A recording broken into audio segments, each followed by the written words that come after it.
Hello everyone, तो welcome to the channel. ये इस चैनल की पहली वीडियो होने वाली है और इस चैनल पे हम आज कवर करेंगे सिस्टोड्स के बारे में, वैसे ही हम आगे नीमाटोड्स और ट्रिमेटोड्स को भी डिस्कस करेंगे। आज हम दो इम्पोर्टेंट सिस्टोड्स को डिस्कस करेंगे जो कि है T saginata and T solium. इसके बाद हम डी लैटम और एच नाना को डिस्कस करेंगे, लेकिन आज की वीडियो में हम comparatively T saginata and T solium को ही डिस्कस करेंगे। तो इसमें हम देखेंगे कि जो इंटेस्टाइनल टीनियासिस है वो किन किन पैरासाइट से होती है।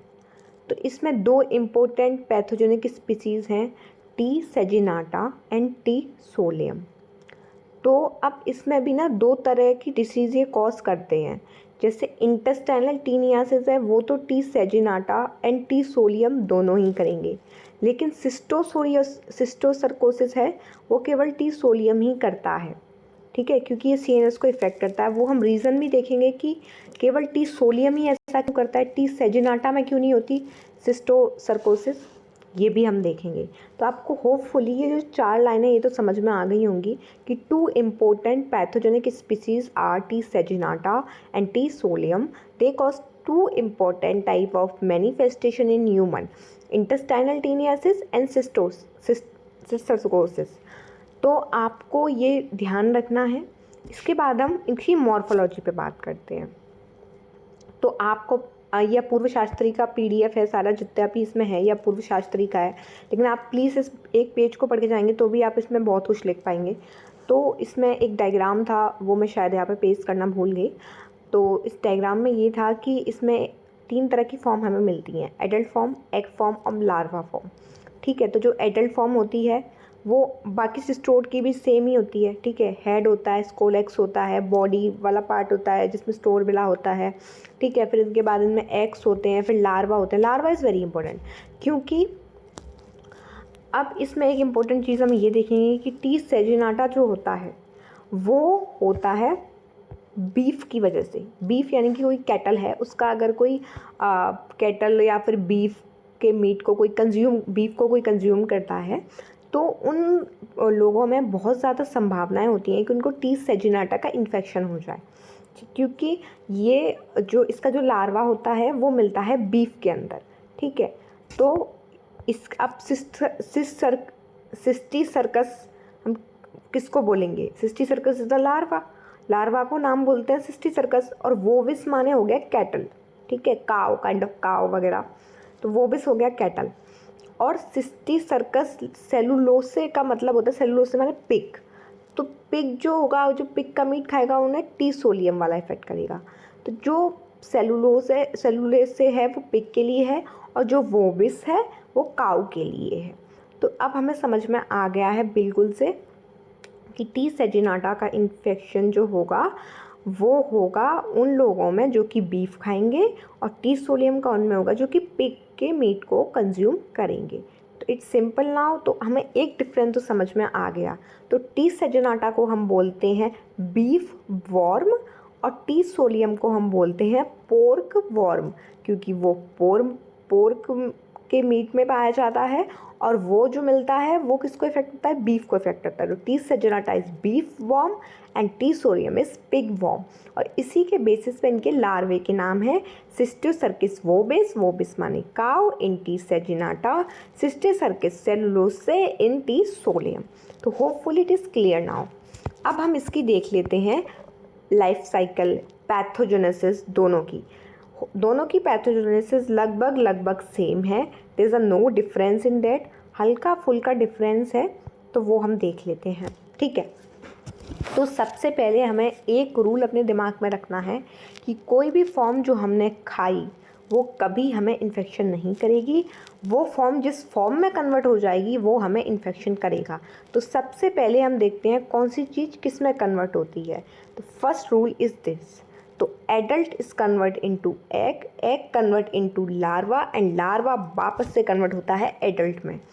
फिर से सुन लो, adult convert into egg, egg convert into larva and larva convert होता है फिर से एडल्ट में। एक और बार सुन लो, adult convert into egg, egg convert into larva और लार्वा फिर से कन्वर्ट होता है एडल्ट में। तो अब क्या होगा कि मैंने आपको बताया कि ये जो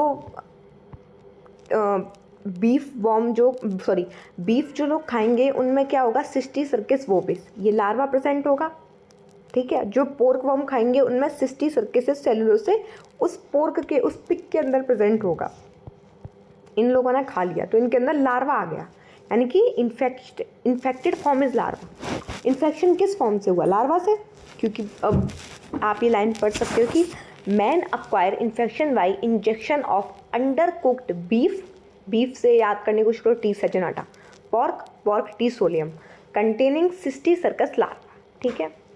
उसके बाद मैन ने खा लिया लार्वा। अब लार्वा किस में कन्वर्ट होता है, एडल्ट एग में, एग लार्वा में, लार्वा फिर से एडल्ट में। तो ये जो लार्वा होगा अब ये एडल्ट में कन्वर्ट होगा, ठीक है। तो यही scolex, exvaginate, anchor to intestine, adult worm in small intestine, ठीक है। एडल्ट लार्वा एडल्ट में कन्वर्ट होगा, मैंने आपको पता था लार्वा एडल्ट में कन्वर्ट हो गया। आफ्टर 10 to 14 वीक फर्टिलाइजेशन अगर, अब एडल्ट किस में बदलेगा, एग में, बताया था ना, एक और बार वो सीक्वेंस सुन लो, एडल्ट एग में, एग लार्वे में, लार्वा दोबारा से एडल्ट में, ठीक है। तो लार्वा हमने इंजेक्टेड लार्वा, जिस पेशेंट ने बीफ या पॉर्क खाया उसके अंदर गया, वो लार्वा एडल्ट में कन्वर्ट हुआ इन स्मॉल इंटेस्टाइन, वो एडल्ट फिर एग में कन्वर्ट होगा और एग फीसेस में आ जाएंगे। तो ये पता है एक इंपॉर्टेंट क्राइटेरिया भी है। अब ये एग जो फीसेस में आ रहा है आप इसको किस में यूज़ ले सकते हो, आप इसको लेबोरेटरी डायग्नोसिस में यूज़ ले सकते हो, आप माइक्रोस्कोपी कर सकते हो, माइक्रोस्कोपी में आपको एग दिख जाएंगे इसके टी सेजनाटा के, तो आप इससे पता लगा सकते हो इसके एग जैसे दिखते होंगे उस हिसाब से। तो इट इज़ वेरी इंपॉर्टेंट कि एग फीसेस में आ रहे हैं तो यहाँ से ही आप लैब डायग्नोसिस वाला पॉइंट ले सकते हो। तो एग इन फीसेस, अब इस एग को कौन खाता है, आपको पता है कि जो फिश वो जो पिग्स होते हैं वो फीसेस पे फीड करते हैं, तो उनके अंदर डायरेक्टली एग चला गया।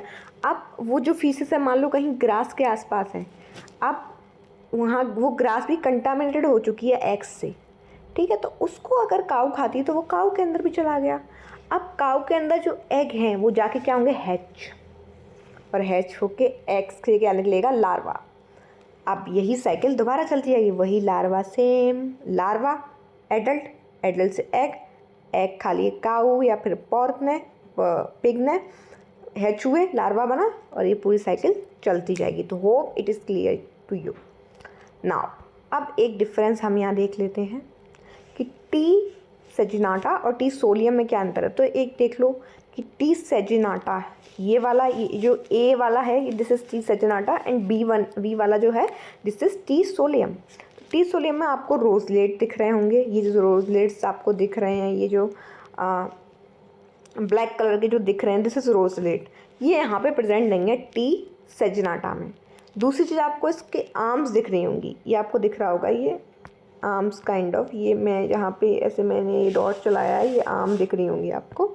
तो ये देखो चार काइंड ऑफ आर्म जैसा, आर्म मतलब भुजाएं काइंड ऑफ वैसा स्ट्रक्चर आपको दिख रहा होगा, इसमें वो चीज़ नहीं है। तो ये भी इनके अंदर एक डिफरेंस हो गया, ठीक है। उसके बाद इसके जो एग्स होते हैं वो होते हैं बाइल डिस्टेंट और not float in super saturated solution of NaCl, ठीक है। सीधी सी बात है, अगर कोई चीज़ बाइल स्टेंड है तो भारी है, भारी है तो तैरेगी कैसे, डूबेगी ना, फ्लोटिंग वाला टेंडेंसी नहीं होगी उनके अंदर। तो बी पॉजिटिव एफ नेगेटिव। अब यही वाला पॉइंट टी सेजिनाटा केवल टीनियासिस कराता है। हाँ, अब ये मैंने आपको क्वेश्चन यहाँ पे पूछा था कि भाई इंटेस्टाइनल टीनियासिस में तो दोनों का नाम है, सेजिनाटा और सोलियम का, सिस्टोसर्कोसिस में क्यों नहीं है सेजिनाटा का नाम। इसका नाम इसलिए नहीं है कि मान लो एक सिचुएशन अज्यूम करते हैं कि ये जो एग है वो काऊ ना खाए, इस एग से कोई चीज़ कंटामिनेटेड हो जाए और उसको ह्यूमन खा ले,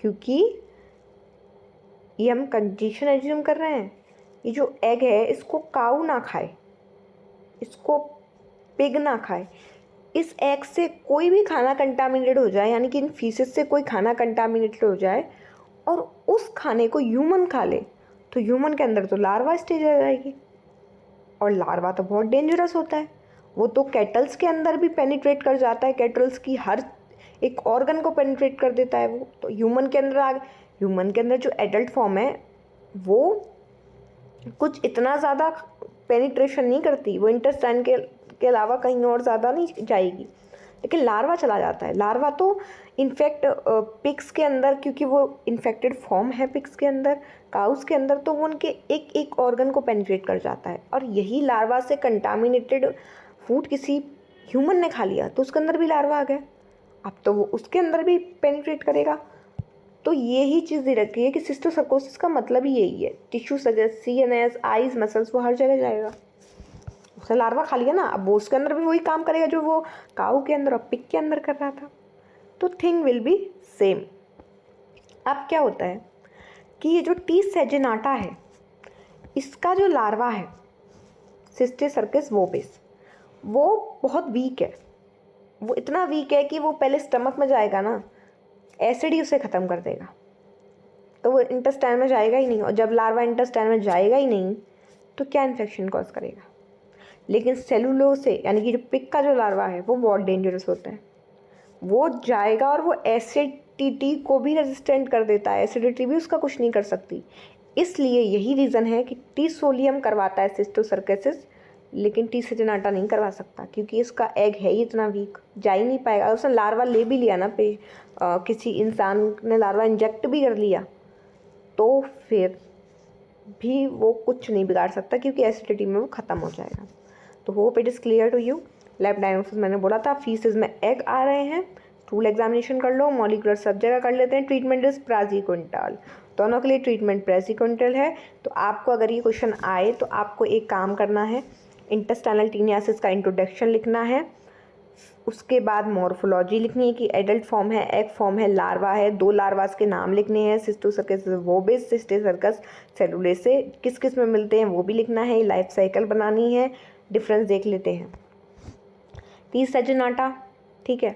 अब लार्वा आपको पता है, इसमें मेन जो आपको याद रहेंगी, लार्वा सिस्टोसर्कस वोबिस, ठीक है, टीनिया सोलियम सिस्टोसर्कस सेलुलेसे, ठीक है। उसके बाद डिसीज़ इंटेस्टाइनल टीनियासिस, ये दोनों करवा सकता है, मैंने बताया था। इसका जो लार्वा होता है वो एसिड को भी रेजिस्टेंट कर जाता है।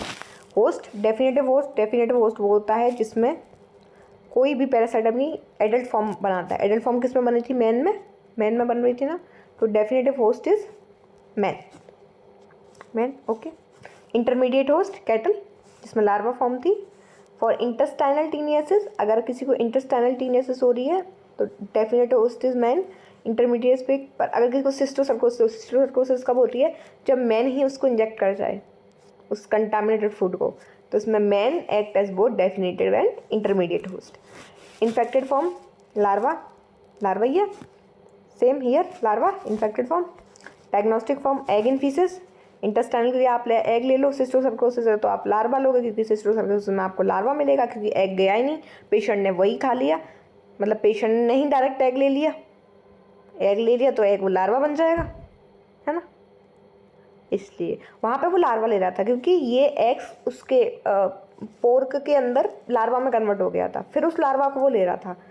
और वो लार्वा, मैंने कहा ना लार्वा अंदर जाएगा, लार्वा थोड़ी कुछ करेगा, लार्वा से एडल्ट बनेगा, वो कुछ करेगा। अब क्या है कि इसने एग लिया, एग थोड़ी कुछ करेगा, एग से लार्वा बनेगा, अब लार्वा धूम मच जाएगा, क्योंकि अब वो इन्फेक्टेड है, इसलिए, ठीक है। उसका मोड ऑफ ट्रांसमिशन आपको पता ही है, ये सब आप कर सकते हो। Hopefully it is clear now.